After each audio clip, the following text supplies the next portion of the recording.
On test section 133015, we're on Interstate 16, I believe we're in Candler County, Georgia, 100 miles east of Macon. Turn around and look, and conditions are exactly as they were when we came out and visited this site originally almost 3 years ago. Pavement markings are down and they're in good place, intact. Delineators are out just as they're supposed to be on both ends, signs up, everything's in excellent shape. There's evidence of the WIM having been measured. In fact, this was a site where last year we saw them out here measuring the vehicles in motion. We've got 20-foot joint spacing, tied concrete shoulders here, and I'll just walk through it real quick. There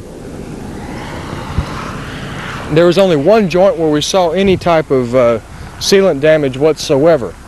And it was about an inch long little place where something had penetrated the sealant and you could see the backer rod. Other than that, the pavement's in perfect condition. Last year we measured faulting and there was none.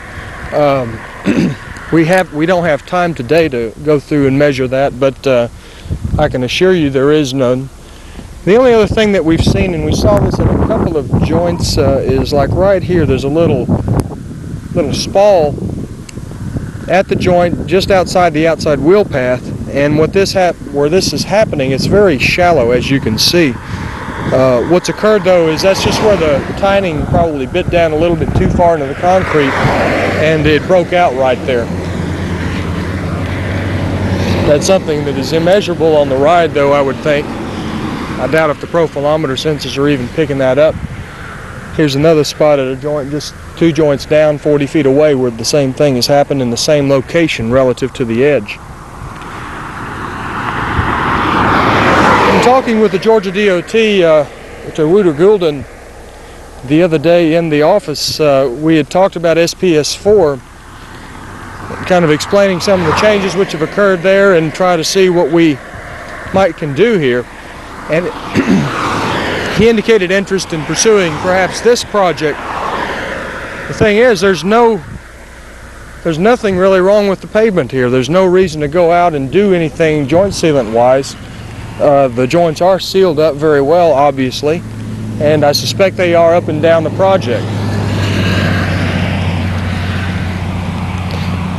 I think from what they indicated, they're unwilling to establish a control section, so we really don't have anything to do right here. We're still going to pursue that point, particularly on a project over on I-20 in Haralson County near the Alabama line, but I don't think I'm going to be able to go by and see that one this week. I'll have to wait to film it next time I'm in Alabama, or next time I'm up here for the SPS5, we'll sneak down there. One thing I just noticed in walking by is just as the test section over there 133020 in Cordell had, we've got a very slight skew on the transverse joints here, and it's about 6 inches per lane. Let me show that. You can see that due to the type of tine texturing you have.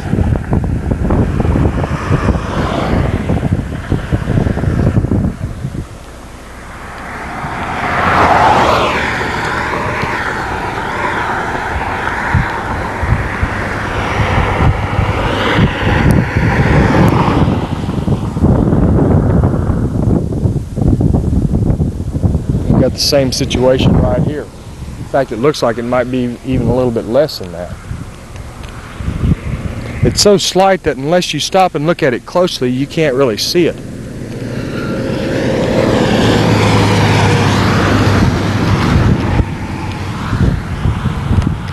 What I would like to do if we had time would be to just check and see if we were exactly 500 feet on this and to find which joint was off the 20-foot spacing, if any of them are. But unfortunately, we've got a full agenda ahead of us today as far as trying to get around and seeing these sites and getting up to the northern border of the state for the coring we're going to do for the Amos project tomorrow.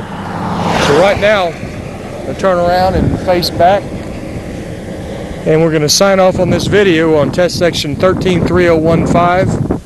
We're on Interstate 16 between Macon and Savannah, Georgia.